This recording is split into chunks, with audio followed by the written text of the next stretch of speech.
Lisa Kimmel, you've read her CV, spectacular. Edelman, part of Ryerson, one of the top 25 most influential, and a good friend of mine. And so we're ready to go. First question, Victoria.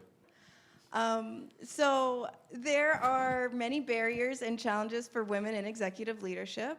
Richard Edelman is very supportive of you in writing and in interviews, as well as proud to speak of his plan to land 50-50 boards at Edelman by 2020. When considering that these barriers still exist, even when the corporate culture and structure aligns with enabling women to embrace executive roles, what are the existing barriers in that specific type of environment? And so furthermore to that, in an interview, you both discussed succession planning as a helpful enabler, but what are other factors that come into play driving the delay in achieving a 50-50 gender diversity? Because I think 2020 is already a pushback from Edelman's original plan.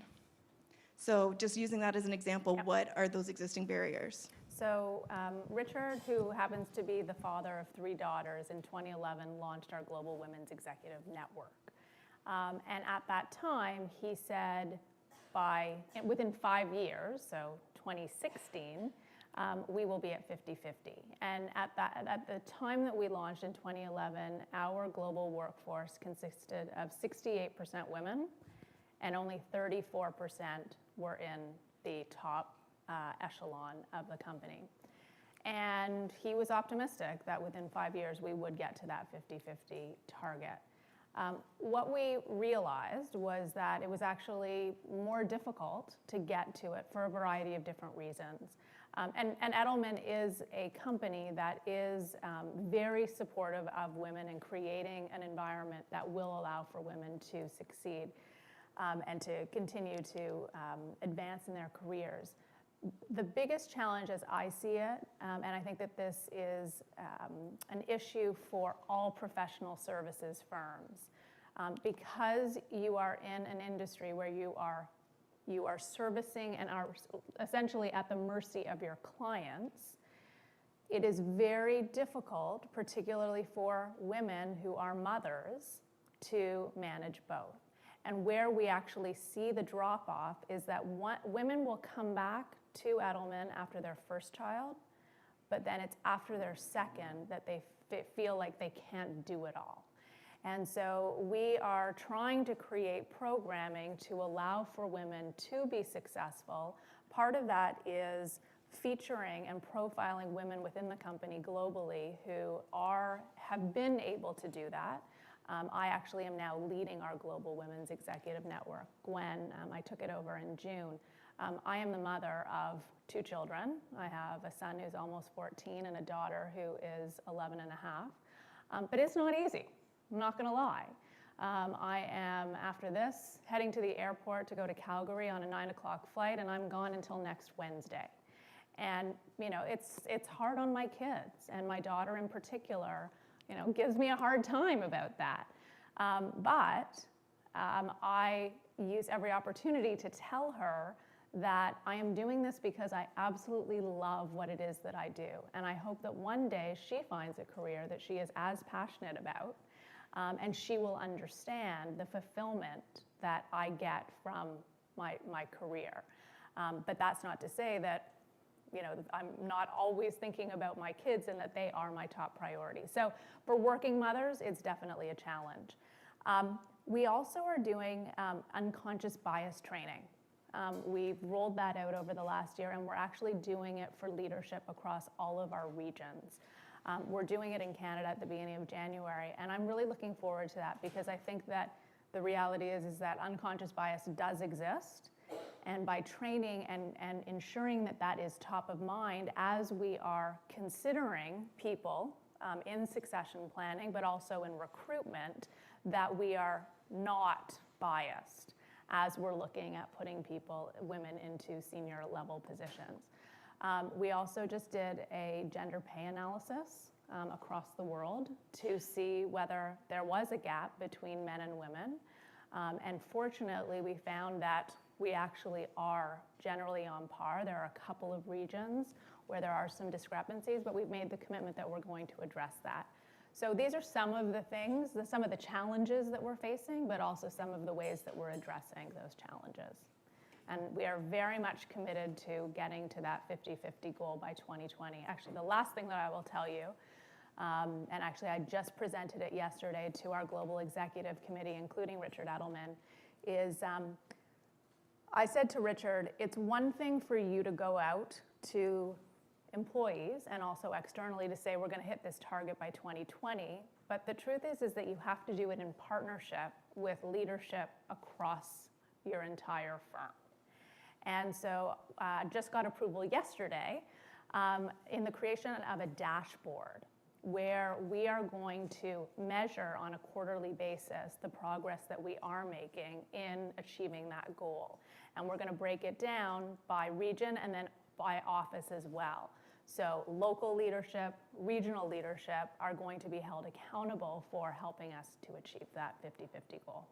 Okay, so earlier this year, Catalyst Canada, a nonprofit organization that pushes for the advancement of women in the workplace, appointed another male to lead its advisory board.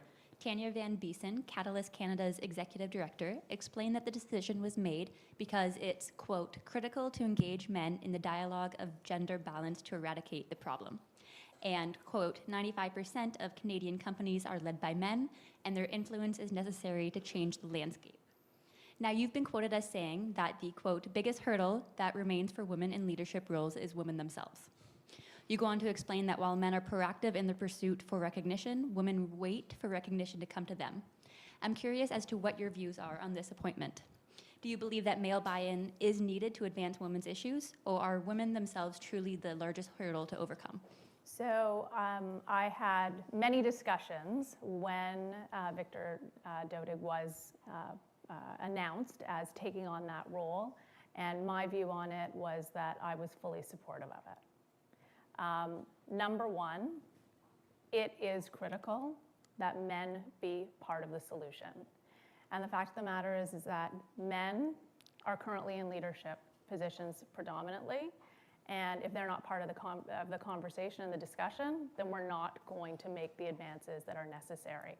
I actually saw Michelle Obama when she was here earlier this week, and that was one of the things that she said.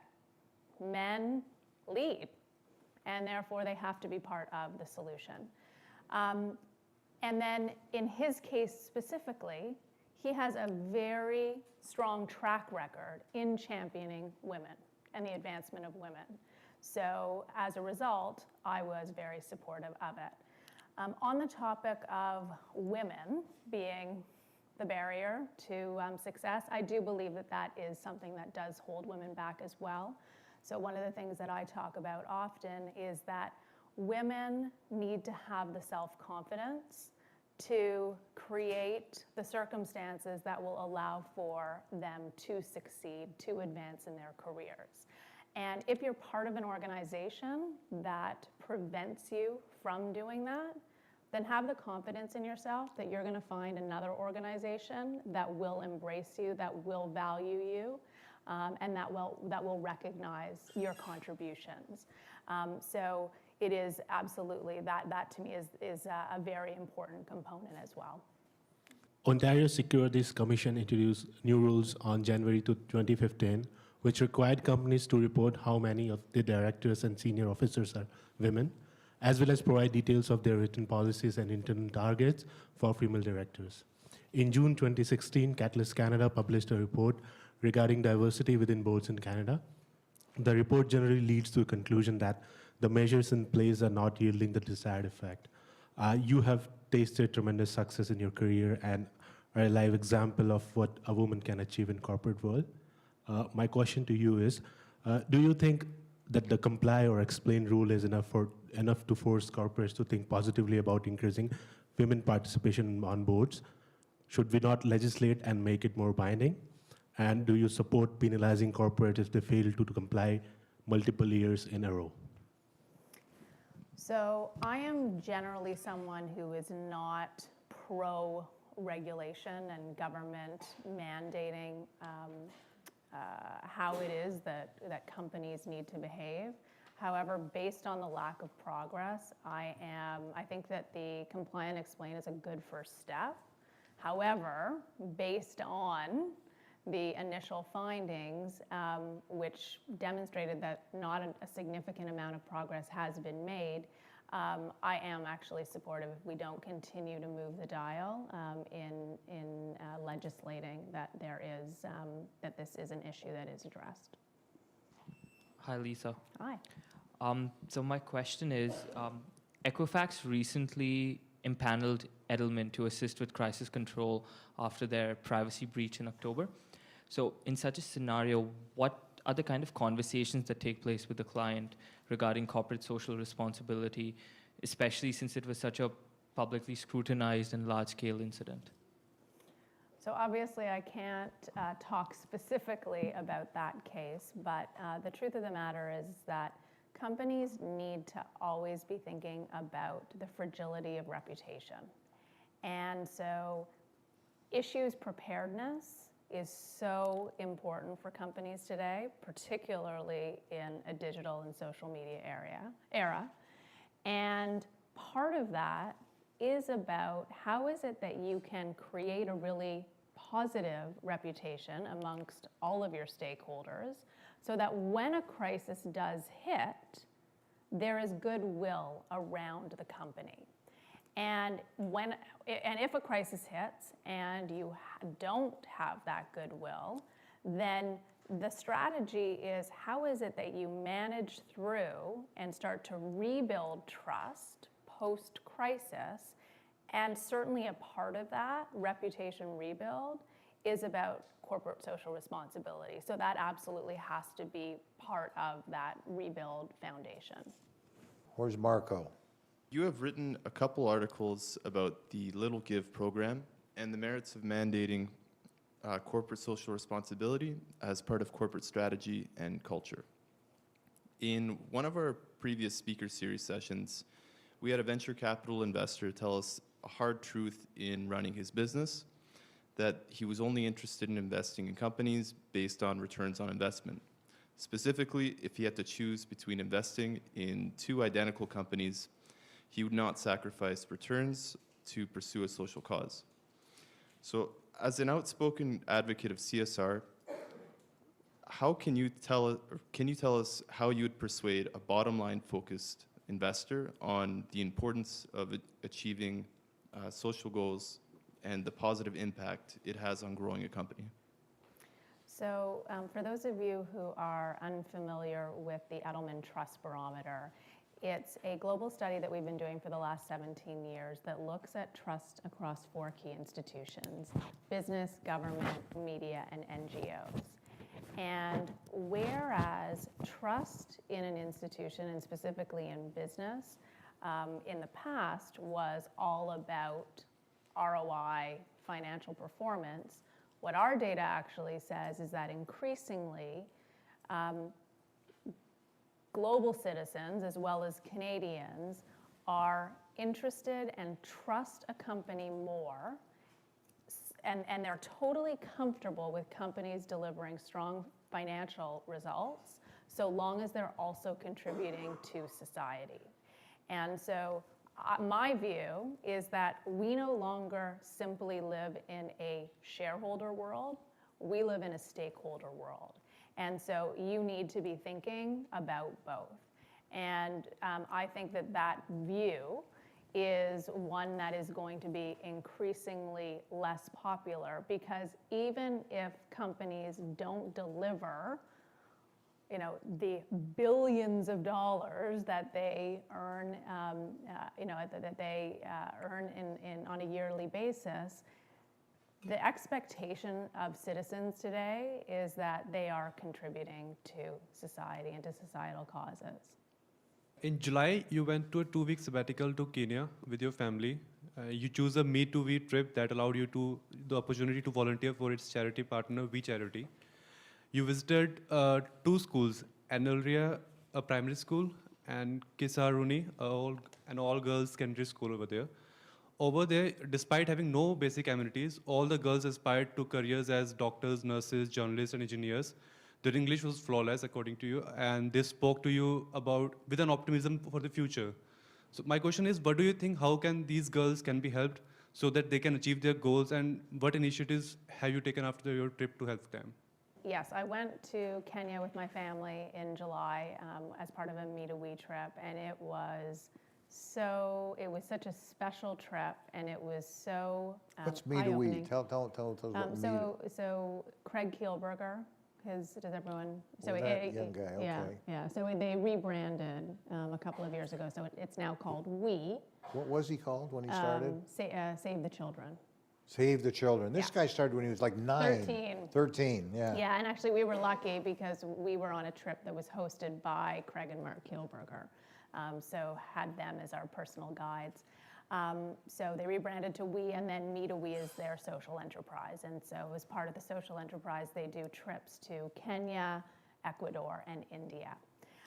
Incredible experience, particularly given my kids and their ages, 14 and 11, really had an impact on them.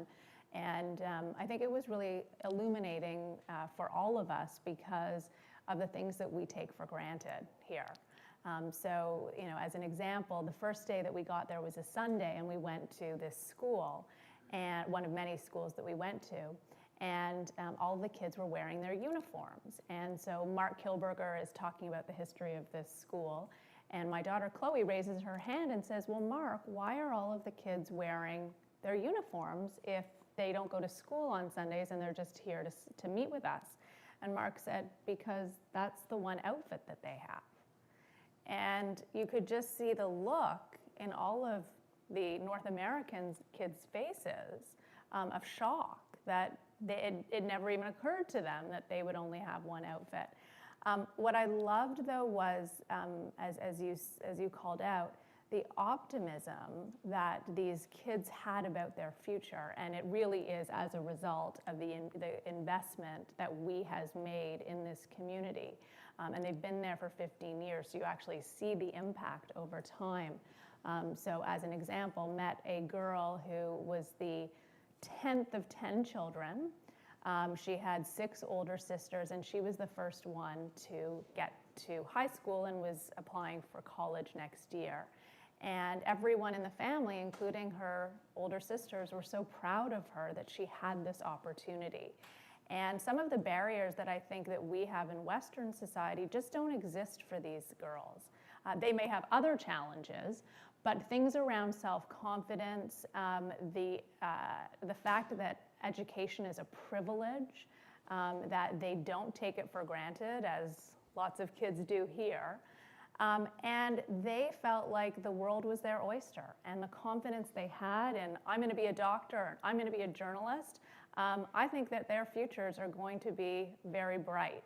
And then to answer your question about what we've done since, one of the brilliant things that We does is they have a youth facilitator on the trip. And so they work with the kids on our trip, so including my kids. And the hope is that they're going to work with the children, the North American kids, to put together action plans on how it is that they're going to get socially engaged. So my kids are actually working on their plans now and are working to put together some kinds of fundraisers so to help the kids in Kenya. In a Maclean's article in 2014, you spoke about Edelman's Maternity Buddy program, which pairs women on maternity leave with female employees to keep them engaged in the workplace in an effort to ease their ultimate transition back into the office once their maternity leave ends. What other steps do you believe corporate Canada should be taking to make it easier for parents to transition out and back into the workforce when they take parental leave? So one of the programs that we're looking at introducing now, in addition to our Maternity Buddy program, which is a program with no cost associated with it, because it's literally pairing a woman who goes out on mat leave with someone at the office who ends up their buddy that they can connect with as frequently or as infrequently as they want while they're out, but really as the opportunity to stay connected to what's happening, both from a professional standpoint, but even from a social standpoint. What's the gossip? What are things happening in the offices? And that's been really successful for us. But what we are finding is that it's often difficult given the pace of change and how fast things are evolving in the work environment today, To be out for 12 months is a really long time. And I've noticed that a lot of women, when they come back from work come back to work and have been gone for a year, they start to doubt themselves. And that whole thing around and the challenge around self-confidence seems to rear its ugly head again because they feel like they're slow and they're out of touch and they don't know how to grapple with the changes that have happened in the work and then also juggling with home. So trying to figure out and work on how it is that we can actually do almost a re-onboarding program. So we do an onboarding program when new employees start, but how do we get them back and comfortable again, easing them back in once they return after their leave? So that's one of the initiatives that we're trying to figure out. And then I think that, I am pleased, and I see this with a lot of our clients as well, that, flexible work arrangements are becoming more and more common, work from home. So I think that all of those things are definitely helping to allow for families and women in particular, to be able to juggle both work and life. Hi, Lisa. Hi. Edelman has earned top marks in the Human Rights Campaign Foundation 2017, according to the Corporate Equality Index, which is a benchmarking tool on corporate policies and practices related to LGBT workplace equality. The firm is proud of its LGBTQ employee network and the work it does to support the LGBTQ community inside and outside of the firm. According to you, what should other firms do to improve the situation of women and other minority groups in their organizations? So I think that it's increasingly important for companies to develop affinity programs specifically for communities within a company. Within Edelman, we have a community for the LGBT community. We have Gwen for Women. In the US, there is an affinity group for African Americans, because the truth of the matter is that it's not a one-size-fits-all approach in terms of how it is that you engage with employees, and that you do need to tailor the way that you do engage with them based on the communities that they are a part of. And it also encourages the connections between people from various and similar backgrounds. And so you are seeing more and more companies developing those kinds of programs, and I think that they are very important. We've certainly had very, very positive reaction to the ones that we have introduced at Edelman. How do you deal with LGBTQ? What do you do specifically? So in our Toronto office, as an example, there are a number of events that the LGBTQ community put on. So tied to the Gay Pride Parade, they will do a celebration in the office. They'll organize for everyone to go out to the parade together. So again, opportunity for that group to coalesce. We actually did some training last week that was put on by that group in terms of how it is that you can interact with people within the LGBT community. So really, giving the leaders of each of those groups the license and the permission to develop programming that's going to resonate within the community. But tied to your comment around, what our clients' expectations are around diversity of team, we're also seeing that. So as an example, globally, HP is one of our clients, and their CMO last year challenged all of their agency partners and said that they wanted diverse teams working on their business to reflect the diversity of their consumers. And his initiative was unveiled last September during Ad Week in New York. And then this past September, I happened to be there. He did a 1 year later and expected publicly that all of the agency partners would talk about the progress or lack thereof. And so each of the agency heads, including Richard Edelman, had to go on stage and talk about the progress. And one of the challenges, frankly, is that from a recruitment standpoint, there are aspects of our business where it is more difficult to recruit from different communities. And we are really trying hard to do it, but you need to put in that effort sometimes within some communities to find people so that you do get that diversity of perspective and diversity of thought. There's a follow-up on that from Michael.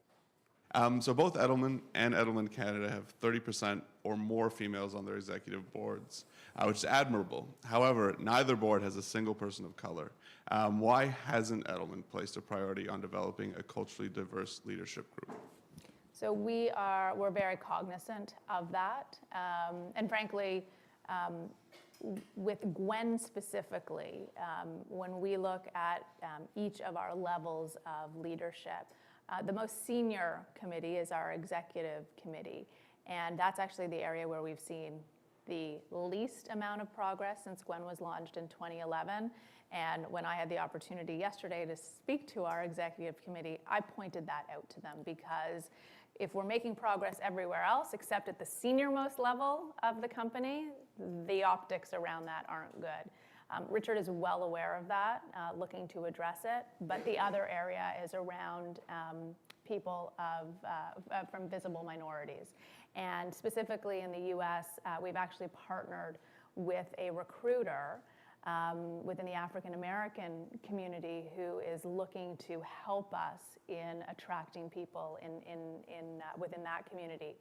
And then, just interestingly enough, had a conversation with a woman in our Calgary office just last week who is a visible minority, and she said to me, that's a problem in Canada too, and we need to address it. And I heard her loud and clear, and it's something that is definitely top of mind, and we're going to figure out how we address it. Okay.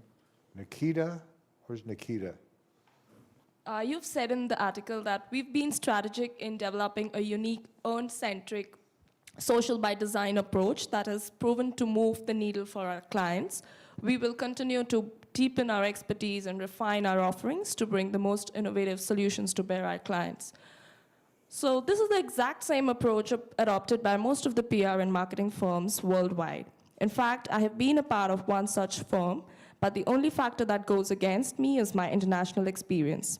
Since you lead a marketing company in Canada, I'd like to know how important it is for Edelman to hire a candidate with Canadian experience compared to a candidate who has multi-country international experience and has worked with earn-centric and social by design approach in handling marketing campaigns, and also why.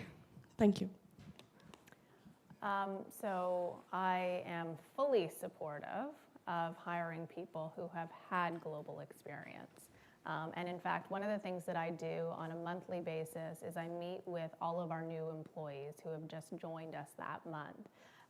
And I will tell you that last week, when I did my monthly gathering, there were 5 people who had just started with us in our Toronto office who all came from other countries outside of Canada, which I think speaks to the fact that at Edelman we find it very attractive to have people from other countries or who have global experience.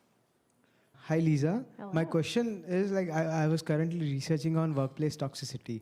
So, and I've come across various issues with the diversity within a workplace and the issues which it creates along with it. So since you have been on a leadership position for quite a long time, I want to know what is your opinion towards workplace toxicity and what are your ways or your steps to remove those things, those issues? Zero tolerance policy.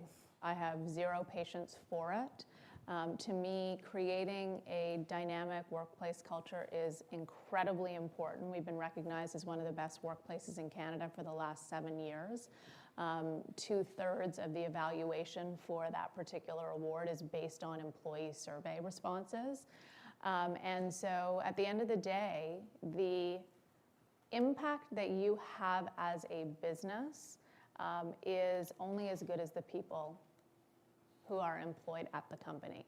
And my philosophy has always been that at the center, if you think about the concentric circles, at the center, you have to have motivated and engaged employees. If they're motivated and engaged, they'll be motivated to do great work and the business will grow.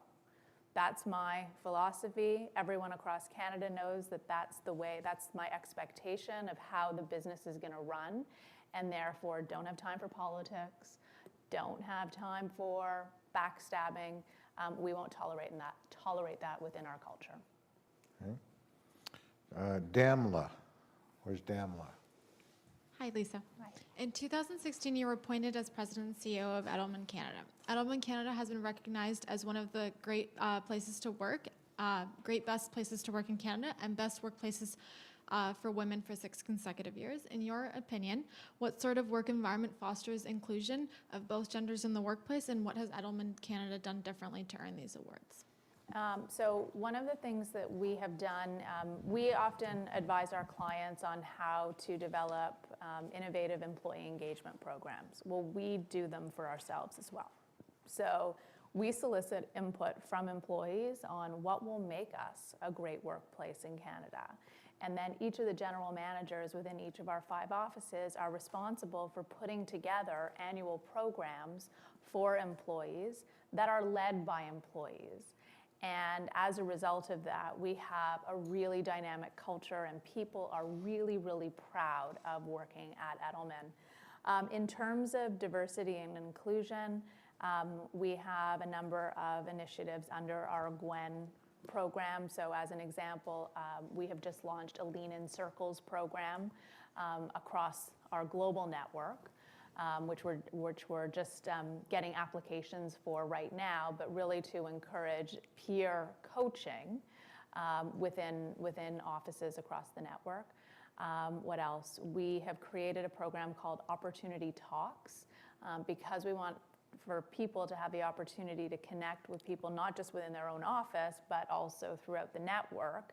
We've created within our workplace intranet the opportunity for people to seek interesting people that they want to get to know within our network, and will allow for them to reach out to them just for a one-off conversation, so not a long-term mentorship initiative. So things like, we're always thinking about the kinds of initiatives that are going to make for a really dynamic and engaging workplace. Jevish. My question is on women representation. So you already touched a few of the things here.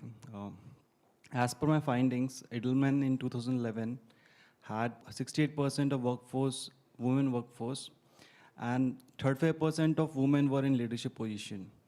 40% of women are in leadership position, and Edelman, around 70% of women are in this workforce in PR industry. So it took almost 7 years for this company to increase women representation from 35 to 40%.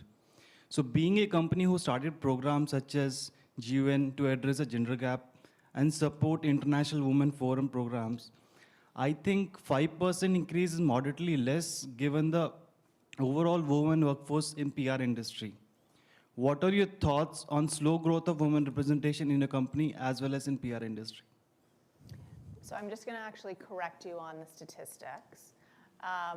Because we actually started off at 34% women in 2011. We're now at 42%. So we've improved as of October 2017. So we've improved and moved the needle by 8%. As I said earlier, I think that we underestimated how challenging it would be. And so Richard Edelman at the beginning of 2017 publicly stated that that we didn't achieve our initial goal of getting to 50-50 by 2016, that we were going to focus on 3 key areas: unconscious bias training, the gender pay analysis, which we have completed, and then the last one was just ensuring that from a succession and a recruitment standpoint, we were looking at women to fill senior roles. We are making progress against each of those. And then in addition to that, it's also recognizing what are the barriers. And as I said earlier, one of the biggest ones, and it's a really difficult one for us to tackle, is that because we're in the client service business and you are at the mercy of your clients, how is it that often creates inherent challenges for women, particularly mothers, when they're trying to juggle it all. But I also do think that for women also need to set guardrails. And I talk a lot about this with women within my own firm about the fact that you don't always have to be there for your client. You can set the parameters for the relationship. So one of the things that we implemented a couple of years ago was a no email policy between 7 p.m. and 7 a.m. because we kept hearing through employee feedback that people were feeling overwhelmed by emails. And my view with clients is that oftentimes clients just send emails, and if you create this expectation that you're always going to be there and respond right away, even if it's not something that is critically important, then you have created a problem in the dynamic with your client. And so by implementing that policy, which we told our clients about, which they respected, it was if you need to reach us, then text us or give us a call, and we will be there for you. Otherwise, you'll hear from us tomorrow. And similarly, if a client calls, you can have a conversation, because they are human as well, around deadlines for the deliverables that they are looking for. It doesn't have to be done immediately oftentimes, but have comfort and confidence in having that conversation with your client. So I think part of it is the onus is on women to set those guardrails. Where's Rahul? Hi, Lisa. Hello. Yeah. So, in an article published on your LinkedIn page 13 days ago, you had mentioned what women need to do. It was titled "What Women Need to Do to Achieve." You mentioned that, and I quote, "Confidence rather than competence is a stumbling block, and women need to recognize that and actively work to change it." So, my question to you is, in the context of the disparity in the number of women on board of organizations, do you feel that bringing in compulsory quotas for women on board will undermine the confidence of women with competence? If so, what should be, in your opinion, the ideal solution to resolve this disparity? I don't buy that argument. I think that it's really about the people who are selecting those to be on boards can absolutely find the people, the women who have the competencies required to fill those positions. And if they're not, then you implement quotas. And for the women who are then selected, it's forced the companies to find women who have the skills, but I don't think that ends up being a question around confidence or lack, or that it will suggest that there's questions around the capabilities of that woman. Anybody got a question that they want to ask? If you could make any recommendations for young women who are leaving the formal academic side and entering the professional world, looking to achieve these executive positions and looking to break down barriers, etc., what advice would you give us now, or based on hindsight, or what advice would you give your younger self? A couple of things. I think it's really important, and this doesn't just apply to women, I think it applies to everyone, to really determine for yourself, what you're passionate about and pursue your passion. Number two, I think it's really important to establish both short and long-term goals. And one of the things that I have always done throughout my career is every couple of months, I revisit what my short and long-term goals are and determine whether or not they need to be adjusted based on my current circumstances. And I hold myself accountable.